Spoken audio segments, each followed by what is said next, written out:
Hello friends, मेरा नाम है सैंडी और आप देख रहे हैं ज्ञान विज्ञान। दोस्तों, सेटलमेंट के ऊपर मैंने ऑलरेडी एक वीडियो बनाया है। सेटलमेंट के रूल्स आप मेरे उस वीडियो से जान सकते हैं। उसका लिंक ऊपर आई बटन में और नीचे डिस्क्रिप्शन में आपको मिल जाएगा। दोस्तों, मुझसे कमेंट्स में कई लोगों ने सेटलमेंट से रिलेटेड सवाल पूछे थे, जिनके मैंने जवाब भी दिए, लेकिन मुझे लगता है इस टॉपिक में थोड़ी और क्लैरिटी की जरूरत है, क्योंकि लॉकडाउन के बाद से लोगों की इनकम पे काफी असर पड़ा है। कईयों की नौकरी भी चली गई है, तो ऐसे में वो लोन कैसे अदा करेंगे, लोगों के दिमाग में सेटलमेंट से रिलेटेड काफी बातें हैं। इसलिए आज के वीडियो में हम डिटेल में कुछ पॉइंट्स जानेंगे सेटलमेंट के लिए, जो मुझसे लोगों ने कमेंट्स में पूछे थे। तो दोस्तों, वीडियो को लाइक, शेयर और चैनल को सब्सक्राइब जरूर करिएगा, क्योंकि मैं ऐसे ही इंफॉर्मेटिव वीडियोस लाता रहता हूँ। तो चलिए स्टार्ट करते हैं। दोस्तों, सबसे पहले आप इस बात को समझें, सेटलमेंट करवाना आपका हक नहीं है और बैंक इसको आसानी से मानता भी नहीं है। अब दोस्तों, यहाँ ये बात है, मैं कहना ये चाहता हूँ कि सेटलमेंट आपका राइट नहीं है। आप बैंक वालों से कह नहीं सकते हैं कि आपने हमको लोन दिया है तो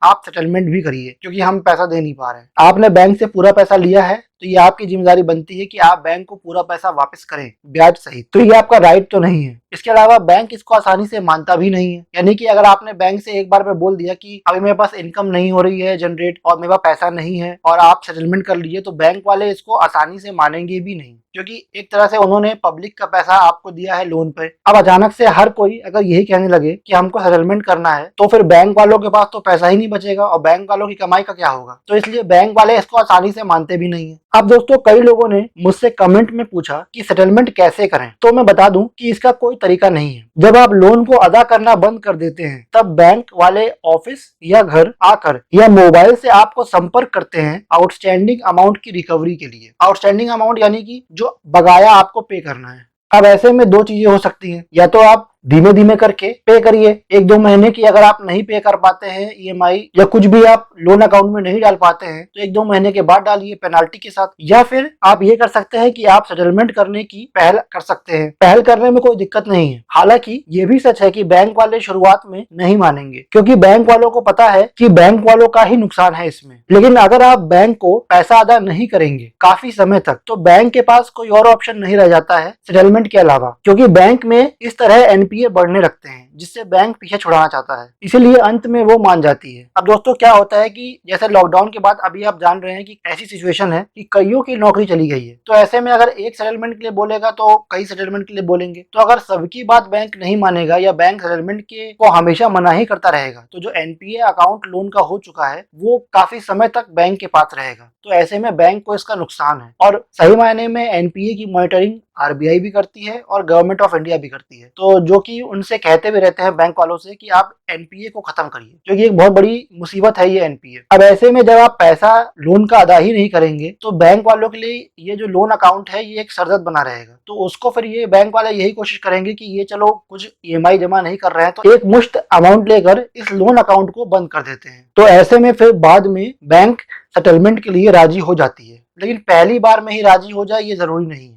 अब कई लोगों ने मुझसे कमेंट में पूछा कि कितने अमाउंट पर सेटलमेंट होता है। इस बारे में बता दूं कि इसका भी कोई नियम नहीं है कि कितने अमाउंट पर सेटलमेंट होगा या होना चाहिए। कितने अमाउंट पे होना चाहिए या होगा ये केस पर डिपेंड करता है, और सेटलमेंट में बैंक कोशिश यही करती है कि वो ज्यादा से ज्यादा पैसा कस्टमर से ले ले। लेकिन कोशिश तो कस्टमर को यही करनी चाहिए कि कम से कम प्रिंसिपल यानी कि मूलधन का इंतजाम कस्टमर कर ले। यानी सेटलमेंट के लिए मूलधन जितना भी आउटस्टैंडिंग है उतना तो इंतजाम कर ले कस्टमर। आइए इसको एक एग्जांपल से समझते हैं। अब दोस्तों, मान लेते हैं कि एक कस्टमर है जिसने 6 लाख रुपए का लोन लिया था 1 जनवरी 2019 को। अभी जून 2020 में जो टोटल अमाउंट आउटस्टैंडिंग है इस लोन का, यानी जो बकाया देना बाकी रह गया है टोटल, वो है 5 लाख रुपए। अब दोस्तों, हम ये मानते हैं कि जून में जो 5 लाख रुपए आउटस्टैंडिंग है, इनमें 4 लाख रुपए प्रिंसिपल है और 1 लाख रुपए आपका ब्याज है। तो कस्टमर इफेक्टिव सेटलमेंट के लिए कम से कम 4 लाख के मूलधन का इंतजाम तो कर ही ले, क्योंकि